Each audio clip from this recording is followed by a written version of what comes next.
चहक तेज तेज आवाजें देकर अपनी माँ को पुकारने लगी। माँ माँ कहाँ हो आप? प्लीज मुझे वापस छोड़ाकर मत जाओ, मुझे आपकी जरूरत है, प्लीज मेरे पास वापस लौट आओ ना माँ। काफी देर तक आवाजें देने पर जब चहक को अपनी माँ का कोई जवाब नहीं मिला तो वो अचानक से शांत होकर बेड पर बैठ गई। उसकी आंखें आंसुओं से नम हो चुकी थी। कुछ देर शांत रहने के बाद चहक ने एक नजर अपने दोनों हाथों की तरफ देखा और उसके बाद वो अपने दोनों हाथों से अपने चेहरे को छूने लगी। अपने हाथों से अपना चेहरा छूकर चहक को एहसास हुआ कि वो एक बुरा सपना देख रही थी और उसी बुरे सपने के चलते वो नींदों में इतना ज्यादा डर गई थी कि वो पसीने से तरबतर हो चुकी थी, क्योंकि सपने में उसने खुद को मरते हुए देखा था और साथ साथ अपनी ही आंखों के सामने उसने अपनी डेड बॉडी भी देखी थी। चहक ने अपने सपने को याद करते हुए खुद से ही कहा कि तना अजीब और डरवाना सपना था। वो उस सपने में न जाने मैंने क्या क्या देख लिया था। जो सपने में मैंने देखा था वो सब तो मैं रियल में इमेजिन भी नहीं कर सकती हूँ। लेकिन तभी चहक अचानक से चुप होकर कुछ सोचते हुए बोली, लेकिन सपने में तो मुझे माँ भी दिखाई दी थी, लेकिन मुझे ऐसा क्यों फील हो रहा है जैसे मैंने माँ से बात सपने में नहीं सच में की थी। माँ ने मुझे सच में अपने गले से लगाया था और मुझसे वो सभी बातें कही थी। कुछ देर अपने सपने के बारे में सोचते हुए चहक खुद से ही बोली, नहीं माँ, सच में कैसे हो सकती थी? माँ तो कई सालों पहले ही मुझे इस दुनिया में अकेला छोड़ देकर इस दुनिया से जा चुकी है। शायद ये सब कल की वजह से हो रहा है मेरे साथ, क्योंकि कल मेरा बर्थडे था और मैं कल माँ को बहुत ज्यादा याद भी कर रही थी, इसलिए शायद सपनों में मुझे माँ दिखाई दी थी।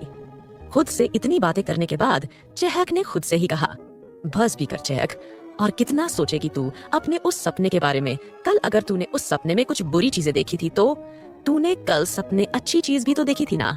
कल तूने पहली बार अपनी माँ को अपने सपने में देखा था, उनसे बात भी की थी, इसलिए इन सब के बारे में ज्यादा मत सोच और जल्दी बेड से उतरकर वॉशरूम में जा रेडी होने। खुद से इतना कहकर चहक बेड से उतरने लगी, लेकिन तभी उसे अपने कानों में अपने मोबाइल ई के मैसेज रिंगटोन की आवाज सुनाई दी। मैसेज रिंगटोन की आवाज सुनकर चहक का ध्यान अपने बेड से अटैच्ड साइड टैब ई पर चला गया। चहक ने बेड पर बैठे ही उस साइड टेबल पर से अपना मोबाइल ई उठाया। चहक ने जैसे ही अपना मोबाइल ई अपने हाथों में लेकर मोबाइल ई स्क्रीन को पासवर्ड से यगन ऑकी किया तो वो मोबाइल ई स्क्रीन में कुछ देखकर बहुत बुरी तरह से चौंक गई थी। कुछ देर मोबाइल ई स्क्रीन को वैसे ही चौंकते हुए घूरने के बाद वो जल्दी एक झटके के साथ बेड पर से खड़ी हुई और दौड़कर अपने वार्डरोब के पास वाली डब्ल्यूए के पास जाकर उस पर टंगे हुए सीए एंडर में डेट देखने लगी। सीए एंडर में डेट देखते ही चहक बुरी तरह से चौंक गई। उसे समझ ही नहीं आ रहा था कि उसके साथ आज क्या हो रहा था। चहक खुद से ही बोली, ये सीए एंडर में डेट 4 साल पहले की क्यों है और यही डेट मोबी ई स्क्रीन पर भी थी, इसका क्या मतलब है? क्या मैं? खुद से इतना कहते ही चहक को अपने सपने में हुई एक बात याद आने लगी। चहक को वो सब याद करने के बाद अच्छे से समझ आ चुका था कि उसका रीबर्थ हुआ था और उसे भगवान ने एक और मौका दिया था अपनी लाइफ को फिर से नए तरीके से जीने के लिए। चहक अब समझ चुकी थी कि वो अब अपनी 4 साल पहले की लाइफ जी रही थी, चहक के सपने के हिसाब से। जब चहक की मौत हुई थी तब उस दिन वो अपना 22वां जन्मदिन मना रही थी, लेकिन आज जब वो अपने सपने से जागी है तो वो एक दिन पहले अपना 18वां जन्मदिन मना चुकी थी। अभी तक जो कुछ भी चहक के सामने उसके रीबर्थ से जुड़ा सच आया था। उसकी एक्टिंग देख रहे सभी क्रू मेंबर ने तालियां बजाईं। चहक मुस्कुराते हुए सेट से बाहर आई। उसकी असिस्टेंट ने उसे वाटर बॉटल पकड़ाई। मानना पड़ेगा, बिना रीटेक लिए चहक ने ये एक्ट किया, काफी काबिल है ये। लेकिन आरोही अपनी बात कहते कहते रुक गई। राज बोला, मामी जी, आई न्यू आपने भी ये नोटिस किया होगा कि चहक एक बेस्ट एक्ट्रेस नहीं है, उसकी एक्टिंग कुछ खास नहीं है। ये सुनकर आरोही ने हाँ में सिर हिलाया और उबासी लेने लगी। आरोही को ऐसा करता देख चहक चिढ़ गई। उसे लगा था यहाँ सभी उसकी एक्टिंग स्किल्स देखकर उसकी तारीफ में तालियां बजाने लगेंगे, मगर आरोही और राज दोनों ऐसे बैठे रहे जैसे यहाँ सोने आए थे। वैसे तो चहक ने काफी कम गलती की थी, मगर फिर भी उसकी एक्टिंग किसी पॉपुलर एक्टर से काफी कम थी। लेकिन इस मूवी में लड़की की एज 18 थी, जिस वजह से वो किसी बड़ी एक्ट्रेस को ले भी नहीं सकते थे। पहला सीन सिर्फ चहक को लेकर ही पूरा हो गया। इससे 5वें या 6ठे दिन राज को अपना शूट करना था, जिस वजह से वो अभी फ्री ही था। आरोही और राज दोनों ही सूट से एक साथ निकले। चहक ने उन दोनों को साथ में जाते हुए देखा तो उसके मन में शक पैदा हुआ कि आखिर राज और आरोही इतने क्लोज क्यों हैं। राज तो वैसे भी इस तरह लड़कियों के साथ नहीं दिखाई देता था। चहक ने डायरेक्ट से पूछा, ये राइटर सुपरस्टार राज से इतना चिपकती क्यों है? क्या उसने अभी सुना नहीं? सुपरस्टार राज मैरिड है। इस पर डायरेक्ट बोला, अरे तुमने वो म्यूजिक एल्बम नहीं देखा क्या? ये दोनों काफी अच्छे दोस्त हैं।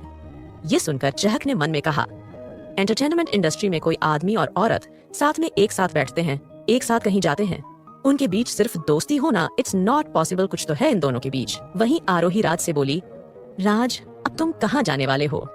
राज बोला, मामी जी मैं कंपनी जाने वाला हूँ। ये सुनते ही आरोही ने कहा, तो क्या तुम अपनी कंपनी संभालने जा रहे हो? इस पर राज बोला, बिल्कुल नहीं, मैं बिजनेस से काफी दूर ही रहना चाहता हूँ। फिर उसने टॉपिक चेंज करते हुए कहा, मामी जी क्या आपको आज की ताजा खबर पता है? ये सुनते ही आरोही ने कहा, क्या न्यूज है? मैंने नहीं देखी। ये सुन राज बोला, मामी जी मैं देश की ताजा खबर की बात नहीं कर रहा हूँ। मैं आपको ये बताना चाहता हूँ कि मामा जी ने एक और सेक्रेटरी को जॉब पर रखा है, जो कि एक खूबसूरत एंड हॉट लड़की है। ये कहकर उसने रियर व्यू मिरर में आरोही के चेहरे के एक्सप्रेशन देखे। वो काफी कंफ्यूज नजर आ रही थी। उसने फुसफुसाते हुए कहा, क्या उन्होंने मुझे बिना बताए जॉब से निकाल दिया है? ये सुनकर राज बोला, मामी जी कहीं मामा जी चुपके चुपके उस नई सेक्रेटरी को ही अपना दिल ना दे। ये सुनते ही आरोही ने कहा, राज तुम ऐसा क्यों कह रहे हो? क्या अद्विजय उस सेक्रेटरी को पहले से जानते हैं क्या? इस पर राज बोला, मामी जी हो सकता है, मुझे तो अभी से आप दोनों के रिश्ते की फिक्र कर रहा हूँ। कौन है वो नई सेक्रेटरी? क्यों निकाला गया आरोही को जॉब से? क्या करेगा अब राहुल आरोही अद्विजय को दूर? क्या जब आरोही के सामने आएगी राहुल की सच्चाई तो वो छोड़ देगी अद्विजय को? Wife is too hot. Kiss इसकी बरसात। राज ने जब नई सेक्रेटरी की बात आरोही को बताई तो वो बोली, उम्मम मुझे फिक्र की जरूरत नहीं है राज, जो मेरा है ही नहीं उसके दूर जाने का क्या गम। वैसे मैं मिस्टी से जरूर कहूंगी कि वो अपने पति पर नजर रखे। आखिरकार उसका पति तो सुपरस्टार है। और आज देखा मैंने कि कैसे सुपरस्टार राज बार बार चहक को देख रहे थे। आरोही की ये बात सुन राज हड़बड़ा कर बोला, मामी जी वो मैं तो बस उसकी एक्टिंग स्किल को देख रहा था। ये सुनते ही आरोही ने कहा, अच्छा तो किसी की एक्टिंग स्किल उसके कपड़ों से दिखाई देती है। इस पर राज चेंपिया। आरोही अभी भी राज को देख रही थी। अब राज आरोही को आगे कुछ नहीं समझा सकता था। सेट पर चहक ने मॉडर्न कपड़े पहने हुए थे, जिसमें से उसकी पतली कमर झलक रही थी। वहीं उसने मिस्टी को कभी वेस्टर्न कपड़ों में नहीं देखा था। दूसरा, वो किसी एक्ट्रेस की तरह SIM फिगर मेंटेन रखने वाली नहीं थी। राज चहक को देखकर इमेजिन कर रहा था कि मिस्टी इस तरह के रिवीलिंग कपड़ों में कैसी लगती। इस वजह से ही वो चहक के कपड़ों को देख रहा था। वही जब दोनों अद्विजय के ऑफिस पहुंचे तो आरोही जल्दी से कार से उतरी। राजू से हड़बड़ी में अंदर जाता देख मुस्कुराया। आरोही भले ही छुपाने की कोशिश कर रही थी, मगर नई सेक्रेटरी को जॉब पर रखने की बात सुनकर वो जलन से भर चुकी थी। वो जल्दी से दौड़कर अद्विजय के केबिन के बाहर पहुंची। उसने जल्दी से केबिन का डोर खोला। उसने केबिन के अंदर अद्विजय की रेस्टिंग चेयर पर एक खूबसूरत लड़की को बैठे देखा, जिसकी आंखों पर चश्मा लगा हुआ था और वो काफी ज्यादा हॉट थी। इवेनली उसकी शर्ट के काफी बटन खुले हुए थे, जिस वजह से उसका काफी ज्यादा क्लीवेज नजर आ रहा था। आरोही ने उस लड़की को छोटी आंखें करते हुए देखा। वो लड़की उठी और बोली, मिस आरोही ये आप ही है ना? इस पर आरोही ने हाँ में गर्दन हिलाई तो वो सेक्रेटरी आगे बोली, हाय मेरा नाम कमोलिका है और मैं मिस्टर रावत की सेकंड सेक्रेटरी हूँ। आप ज्यादातर लीव पर रहती हैं, तो सर ने कहा है कि आपका आधा काम मुझे हैंडल करना होगा। ये सुनकर आरोही ने डेस्क पर रखी फाइल्स को उठाया और उन्हें समेटते हुए बोली, कोई जरूरत नहीं है, अगर मुझसे काम बचता है तो मैं तुम्हें वो काम जरूर हैंडओवर करूंगी। अभी तुम जाओ। ये कहकर वो मैं उन फाइल्स को सोफे पर लेकर चली गई और वहां जाकर देखने लगी और साथ ही अद्विजय का टाइम शेड्यूल बनाने लगी।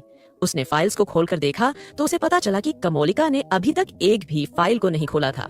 वो तो बस अद्विजय के केबिन में न होने की वजह से उसकी इजी शेयर पर बैठकर आराम कर रही थी। कमोलिका खड़ी खड़ी ऊपर से नीचे तक आरोही को देख रही थी। आरोही ने इस वक्त पीच कलर का सिंपल अनारकली सूट पहना हुआ था और उसकी मांग में हल्का सिंदूर था। वो तभी दिखाई देता था जब वो अपने बालों को गर्मी की वजह से फ्लिप करती थी। कमोलिका को ये देखकर राहत मिली कि आरोही ऑलरेडी मैरिड थी, मगर उसकी खूबसूरती उसे इनसिक्योर कर रही थी। अचानक उसने पूछा, कितने साल हुए हैं शादी को? कुछ महीने, आरोही ने जवाब दिया। कमोलिका मन में बोली, सी ईयर वाई दिख रहा है कि ये लड़की अपने पति को छोड़ मिस्टर रावत को ही फंसाना चाहती है, इसलिए शादी करते ही यहाँ उन्हें फंसाने आ गई। लेकिन देखती हूँ कब तक।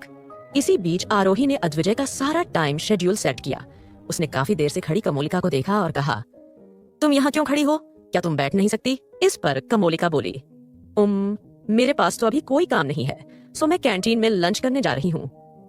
उसके जाने के बाद आरोही ने वॉल क्लॉक पर देखा तो लंच का टाइम हो चुका था। उसने फाइल्स को वापस अद्विजय की डेस्क पर रखा। उसे भूख तो नहीं लगी थी, इसीलिए उसने सोचा कि वो अद्विजय के केबिन में बने रूम में जाकर थोड़ा रेस्ट कर ले। जैसे ही उसने बेडरूम को खोला, वहां पर उसने अद्विजय को बिस्तर पर लेटे हुए देखा। ये देखकर वो हैरान रह गई। अद्विजय अपने माथे पर हाथ रखकर बैठा था। आरोही ने परेशान होकर कहा, आपको क्या हुआ है? कुछ नहीं, बस मेरे सिर में थोड़ा दर्द हो रहा था। क्या तुम मुझे मेरी ड्रार में से मेडिसिन लाकर दे सकती हो? अद्विजय ने आरोही को देखते हुए कहा। इस पर आरोही भागकर ऑफिस डेस्क के पास गई और उसने मेडिसिन को अपने हाथ में लिया और वो जल्दी से बेडरूम में गई। उसने एक गिलास में पानी भरकर देते हुए पूछा, ये कैसे हुआ? मैं काम कर रहा था, अचानक कैसे मुझे ऐसा कि जैसे मेरे सिर में सुइयां चुभ रही है। मैंने काफी पेन को सहने की कोशिश की, मगर ये दर्द बढ़ता ही गया। आरोही ने अद्विजय के पास से पायाओं को हटाया और वो बिस्तर पर बैठकर अद्विजय के माथे को सहलाने लगी। अद्विजय बोला, चिंता करने की जरूरत नहीं है आरोही। इस पर आरोही मुस्कुराई। अद्विजय ने अचानक आरोही की कमर को पकड़ा और बोला, तुम भी रेस्ट कर लो। नो, आरोही बोली, तुम्हारे बॉस ने आर्डर दिया है कि तुम्हें आराम करना ही होगा। ये कहकर उसने आरोही की कमर को पकड़कर उसे अपने करीब किया और उसके सीने पर अपना चेहरा छुपाकर लेट गया।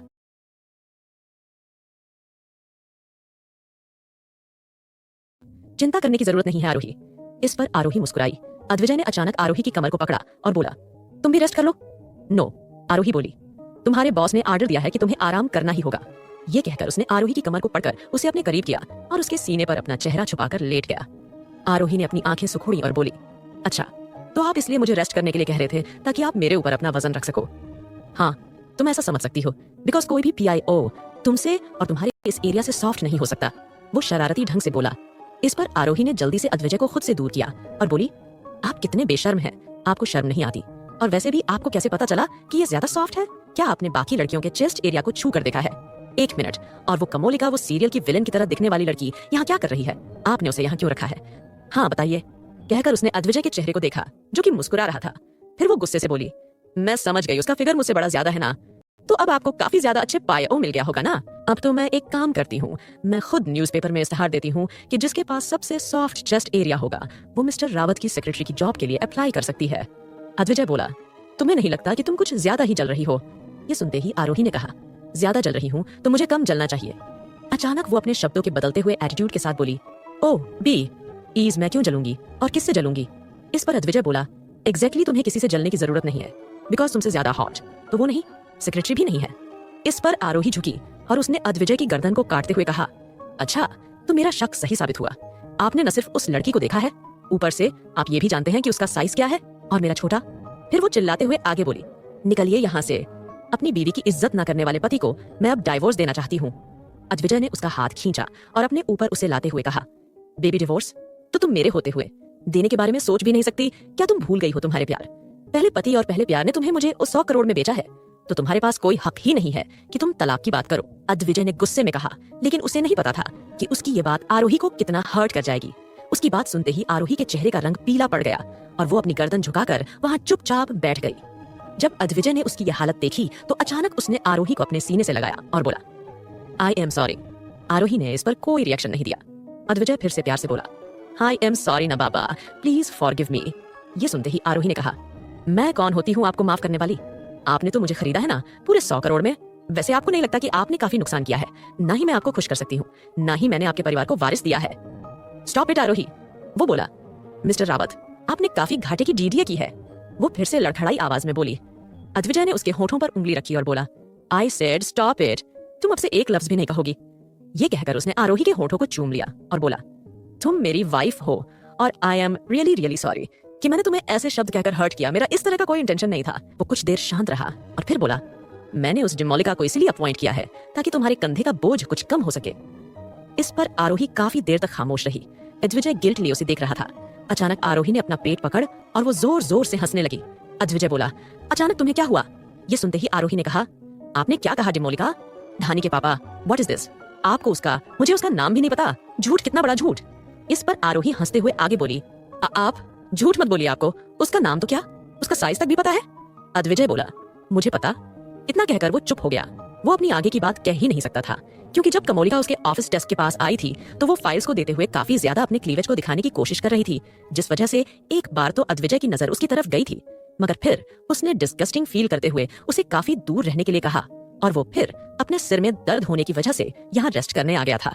आरोही ने अद्विजय को चुप देखा तो बोली, क्या हुआ, अब आप कुछ बोल क्यों नहीं रहे हैं? अद्विजय टॉपिक चेंज करते हुए बोला, आरोही, मैंने धानी की दाता के बारे में पता करने की कोशिश, लेकिन मुझे उसके बारे में कोई भी इंफॉर्मेशन नहीं मिल पा रही है।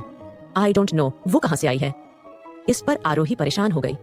अद्विजय ने उसके परेशान चेहरे को देखा और बोला, डोंट वरी अबाउट इट, मुझे उसके बैकग्राउंड के बारे में नहीं पता चल रहा है, मगर वो उसे दिन हॉस्पिटल नहीं आई तो चाहे मुझे उसे किडनैप करके ही उसे हॉस्पिटल क्यों न लाना पड़े। ये सुनते ही आरोही ने कहा, मिस्टर रावत, आपको ऐसा नहीं करना चाहिए। अद्विजय बोला, मैं करूंगा, वो हमारी बेटी है और मैं उसे बचाने के लिए कुछ भी करूंगा। वैसे अब मुझे अपनी वापस दे दो। ये कहकर उसने आरोही के चेस्ट पर वापस से अपना सिर रख दिया। अचानक आरोही चिल्लाई, आह आ। अद्विजय बोला, क्या हुआ? ये सुनते ही आरोही ने कहा, आपको नहीं लगता कि आप मेरे ऊपर काफी ज्यादा टॉर्चर कर रहे हैं? क्या आपको नहीं लगता कि आप में काफी ज्यादा वजन है जिसे मैं झेल नहीं पा रही हूँ? इस पर अचानक अद्विजय मुस्कुराया और बोला, वो तो उस रात ही पता चल गया था जब हमने अपनी अधूरी सुहागरात को पूरा करने के लिए कदम बढ़ाया था, लेकिन आज से नहीं। अभी से मैं कोशिश करूंगा कि मेरी वाइफ स्ट्रांग बन सके ताकि वो अपने पति को जिंदगी भर खुश रख सके। ये सुनते ही आरोही ने अपना मुंह बनाया और बोली, अच्छा तो आपको वो सब चाहिए, तो आप कहीं मसाज सेंटर में या बैंकॉक क्यों नहीं चले जाते? अद्विजय बोला, अच्छा तो मेरी वाइफ खुद मुझे सजेस्ट कर रही है कि मैं कुछ ऐसा करूं। ये सुनते ही आरोही ने कहा, बिल्कुल। अद्विजय बोला, बट अब मैं ऐसा नहीं कर सकता, मेरे लिए ये ऑप्शन खत्म हो गया है। ये सुनते ही आरोही ने पूछा, ऐसा क्यों? अद्विजय उसके कान के पास आया और शरारती लहजे में बोला, बिकॉज उस दिन बाथरूम में तुमने मुझे बिना कपड़ों के देख लिया था, सो अब तुम्हारा ही हक है कि तुम बार बार मुझे ऐसे देखो और मैं तुम्हें। इस पर आरोही हंसते हुए बोली, ये किस तरह का लॉजिक है? अगर मैंने किसी और आदमी को भी ऐसी हालत में देख लिया तो क्या वो आदमी मेरा हो जाएगा? हाँ हाँ। अद्विजय ने अपनी जलती हुई आंखों से आरोही को देखा और QDY बोला, क्या कहा तुमने?